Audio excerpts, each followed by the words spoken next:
Hello friends, আজকে একটা খুব ইন্টারেস্টিং ভিডিও, যেটা হচ্ছে দুজন রোম্যান্টিক নায়ক, তাদের মধ্যে ডিফারেন্স। একজন হচ্ছে রাজেশ খান্না ভার্সেস শশী কাপুর। নমস্কার, hello friends, welcome to my channel. Rajesh Khanna আর হচ্ছে শশী কাপুর। এবার রাজেশ খান্না কটি ফিল্মফেয়ার পায়? রাজেশ খান্না টোটাল 3খানা ফিল্মফেয়ার পায়। মানে ওই 70s দশকে ওনার তখন খুব বিশাল একটা যুগ ছিল।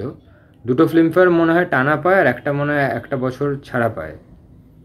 আচ্ছা, 6 ফিল্মফেয়ার পায় না? ওটা টোটাল ফিল্মফেয়ার অ্যাওয়ার্ডস 6খানা পায়, কিন্তু ফিল্মফেয়ার যদি বেস্ট অ্যাক্টর বলি সেটা পেয়েছিল 3খানা। আর শশী কাপুরের হচ্ছে ফিল্মফেয়ার অ্যাওয়ার্ড, বোধহয় 2 ফিল্মফেয়ার অ্যাওয়ার্ড। হ্যাঁ, আর একটা মনে হয় লাইফ টাইম অ্যাচিভমেন্ট, আর একটা মনে হয় বেস্ট সাপোর্টিং অ্যাক্টর। আর রাজেশ খান্না 180 মুভিজ করেন, তাই তো? আর শশী কাপুর 12 তো সম্ভবত মনে হচ্ছে 148 বোধহয়। 148। হ্যাঁ, 148। আচ্ছা, এমনি টোটাল অ্যাওয়ার্ডস বোধহয় 12 পান। হ্যাঁ, টোটাল 12 অ্যাওয়ার্ডস পান উনি। আর 6 ফিল্মফেয়ার অ্যাওয়ার্ড বোধহয় রাজেশ খান্না, তাই তো? আর ফার্স্ট ইন্ডিয়ান সুপারস্টার রাজেশ খান্নাকে বলা হতো, কেন ওনার একটা রোমান্টিক যুগ ছিল। 70s দশকটা উনি মানে পুরো নিয়ে গেছিল ওই সময়। মানে আগের ভিডিও তো রাজেশ খান্নার সম্বন্ধে দিয়েছি, দেখে নেবেন, ওটা ওখানে রয়েছে। উনি কিন্তু যদি টেকনিক্যালি আমি বলি, রোমান্টিক যুগ মেনলি 60s দশক থেকেই হতো। মিউজিক্যাল খুব রোমান্টিক মিউজিক চলতো, আর নায়করা রোম্যান্স দেখাতো। কিন্তু ওটার একদম রোমান্টিক যুগ যখন শেষ হতে চলেছে, মানে ওই টাইমে ওটাকে আরো স্ট্রং করে দিয়েছিল রাজেশ খান্না। ওই জন্য অনেকে বলে রোমান্টিক যুগ রাজেশ খান্না এনেছে। অনেকে এই কথাটাই বলে, কেন ওই সময় মানে 15খানা মুভিতে এত হিট হয়ে যায়, এটা বিশাল ব্যাপার। আর উত্তম কুমার বাংলায় যে ইয়ে করেছিল নিশিপদ্ম, সেটার উনি হিন্দি ভার্সন করেছিল অমর প্রেম। অনেক রিজিওনাল ফিল্মসের মুভিগুলোকে মানে হিন্দিতে তৈরি করা হতো, রিমেক করা হতো। কিন্তু নিজে বলেছিল একটা কথা, যে দাদার কাছে আমার অনেক কিছু শেখার আছে, কেননা সব করছি কিন্তু আমার কোনো জায়গায় একটা অভাব হচ্ছে, যেটা দাদার মতো আমি করতে পারছি না। তখন উত্তম কুমার কাছে আবার আমরা এটাও জানি, এটা কি জানিস, যে উত্তম কুমার কাছে এসেছিল, উত্তম কুমার ওটা ওকে অনেকবার করে, যতক্ষণ না ঠিক হচ্ছে ততক্ষণ ওকে দেখিয়ে দিয়েছিল। তারপরে যে ফলটা হলো অমর প্রেম সুপার হিট। হ্যাঁ, সেটা কিন্তু কৃতিত্ব উত্তম কুমারের। আর অমর প্রেমের জন্য উনি ফিল্মফেয়ার বেস্ট অ্যাক্টরটা পায়। আর উত্তম কুমারের তখন যতদূর জানি অমানুষ নমিনেটেড হয়েছিল বেস্ট অ্যাক্টর পাওয়ার জন্য, কিন্তু ওটা না পেয়ে স্পেশাল অ্যাওয়ার্ড দেয় ওনাকে। আবার আরেকদিকে ফেলুদা সিরিজের ফেলুদার একটা মুভি করেছিল, মানে ফেলুদা নর্মালি একটা বাংলা মুভি হতো, মানে যেমন আমাদের সৌমিত্র চ্যাটার্জি করেছিল। আবার সেটার আবার ভার্সনটা, হিন্দি ভার্সনটা করেছিল শশী কাপুর। যেমন উত্তম কুমারের নিশিপদ্মর যেমন হিন্দি ভার্সন অমর প্রেম করেছে রাজেশ খান্না, সিমিলারলি ফেলুদার যেটা হিন্দি ভার্সন সে শশী কাপুর করেছিল। অদ্ভুত একটা সিমিলারিটি আছে। উনি হলিউডেও অভিনয় করেছেন, হাউস হোল্ডার্সে কাজ করেছিল, রাজেশ খান্না করেননি হলিউডে। আর ওনাকে চকলেট বয় বলা হতো। হ্যাঁ, শশী কাপুরের সদাহাস্য মুখ, সত্যি মানে অভিনয় তুলনা নেই। তাছাড়া উনি নাটকও অনেক করেছেন। উনি থিয়েটার অ্যাক্টরই নর্মালি ছিল, মানে কানাডা, নিউজিল্যান্ড, লন্ডন, রাশিয়া, অনেক দেশে দেশ বিদেশে কাপুরের হাত মানে থিয়েটার করে। পৃথ্বী থিয়েটারটা বাবার নামে, যেটা ওটা ওরা দুজনেই করেছিল, যেটা এখন সঞ্জনা কাপুর চালাচ্ছে। এবার এই দুজন অ্যাক্ট্রেসের মধ্যে আপনাদের কাকে বেশি মানে পছন্দ?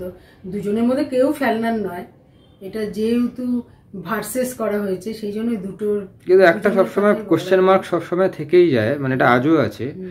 মানে রোমান্টিক যে ফিল্মটা, রোমান্টিক ফিল্মের যে ইয়েটা, আসল ফাউন্ডার কে, এটা নিয়ে অনেক কথা ওঠে।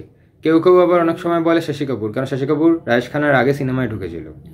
কেউ আবার বলবে শামী কাপুর, কিন্তু শামী কাপুর ঠিক ওরকম ঠিক ইয়ে নয়, আবার মানে ঠিক ওরকম রোম্যান্স আনেনি।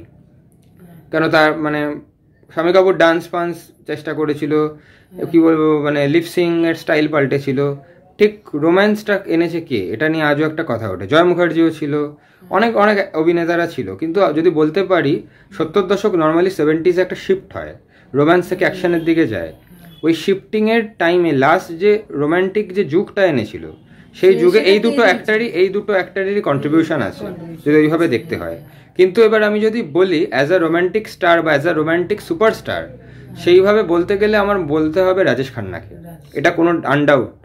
কিন্তু যদি আমি বলি সাপোর্টিং অ্যাক্টর হিসাবে কেউ রোম্যান্টিকিজমটাকে ইনক্রিজ করেছে, যেমন অমিতাভ বচ্চনের মুভিতে আমরা দেখি যে যেটা হতো, শশী কাপুর যখন থাকতো অমিতাভ বচ্চন অ্যাকশনটাকে নিয়ে যেত, আর আরেকজন সাপোর্টিং অ্যাক্টর থাকতো, সে রোম্যান্টিকটাকে নিয়ে যেত।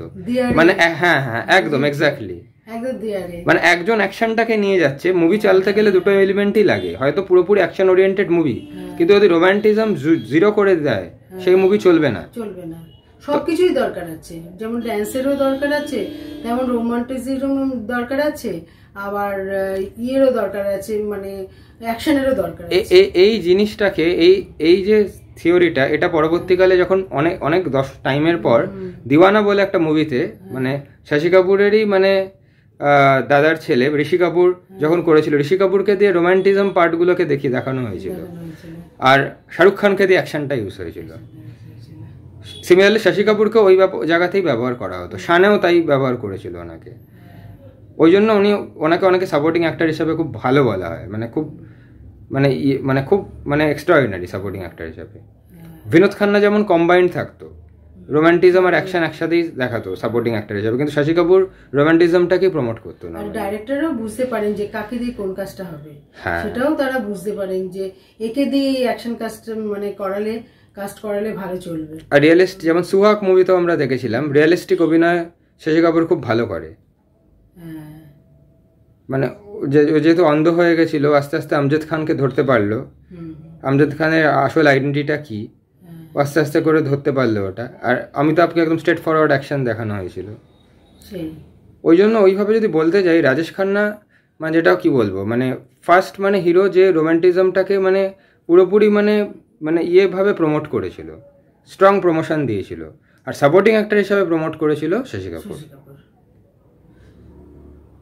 কিন্তু শুধু একভাবে এই যে কোনো মুভিতে দুজন যে নায়ককে নেওয়া হয়, সেটার কিন্তু একটা মাহাত্ম আছে। কেননা একভাবে একজন যদি অ্যাকশন করে যায়, সেই বই কিন্তু দেখতে সেই মুভি দেখতে ভালো লাগবে না। সেই জন্য ওখানে আরেকজন সফট মাইন্ডের, যাকে দিয়ে আর কি রোমান্টিক ইয়েটা আনা যাবে, সেই রকম নায়ককে চুজ করা হয়।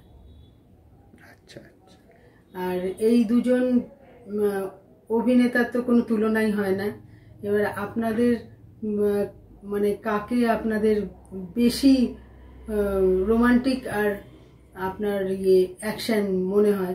এরা দুজনেই রোমান্টিক বলতে গেলে, তা অ্যাকশন কিছু কিছু করেছে, কিন্তু সেই রকম অমিতাভ বচ্চন বা কি ধর্মেন্দ্র বা শত্রুঘ্ন সিনহা এদের মতো না, সবকিছু এদের মধ্যে আছে। এবার আপনারা এটা ডিসাইড করুন যে কোন অ্যাক্ট্রেস, কোন অ্যাক্টর আপনার মনে হয় বেস্ট, অ্যাক্টর এই রোম্যান্টিজমে বেস্ট। নর্মালি আমরা দেখি কি, যখন কোনো মুভি দেখি, রাজেশ খান্নার মুভি বা শশী কাপুরের রাজেশ খান্নার মুভি দেখি, আমরা আগে থেকে আমাদের মাথায় একটা আইডিয়া দিয়ে দেয় যে রোম্যান্টিক মুভি রাজেশ খান্নাই করতে পারে। শশী কাপুরের মুভি দেখলে পুরো আইডিয়া চেঞ্জ হয়ে যায় তখন। আর মুভিগুলো কিন্তু হিট হয়েছিল, এরকম না যে হিট চলেনি, এরকম ব্যাপার নয়।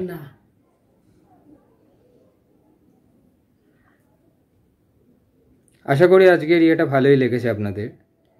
নমস্কার, আপনারা কমেন্টে জানাবেন। সুস্থ থাকবেন, ভালো থাকবেন। Thank you.